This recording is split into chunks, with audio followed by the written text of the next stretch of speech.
Kahinugo nagibati sa inahan sa 21 anyos nga namatay human na kuryentihan.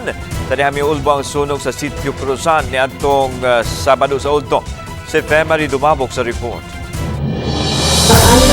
Sa makaaway, yung kami ilang Islam, sa lasmansana, sa Diyos, Espiritu Santo. Amen. Mga pag-ampo sama sa Santos nga Rosario ang gihalad pahinungod sa haya ni Jonard Riquelme, 21 anyos. Hisa na kuryentihan siya human misuway pagtabang sa kabomberuhan pagpatay sa sunog nga miulbo ni adtong Sabado sa Udto nga may hinungdan siyang kamatayon.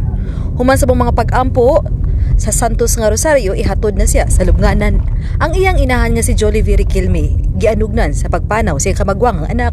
Sa gawas, mangwarta siya, mag-drive sa tricycle, na siya kwarta mapuno-puno sa amuha. Nitabang si Jonar sa pagtubag sa inadlaw-adlaw nilang panginahanglanon. Ang unsa may iyang kita sa pagpamasahero sa tricycle, bahinan sila alang sa ilang pangonsumo ug sa baon sa mga manghod sa eskwelahan.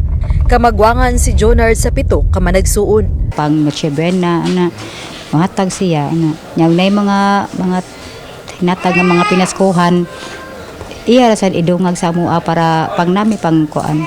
Pang Noche Buena. Pipila ka mga tricycle driver mihulagway kang Junard nga matinabangon siyang pamilya ug buotan. Uban ni Philip Patricio, ako si Femari Dumabok. Balitang Bisdak.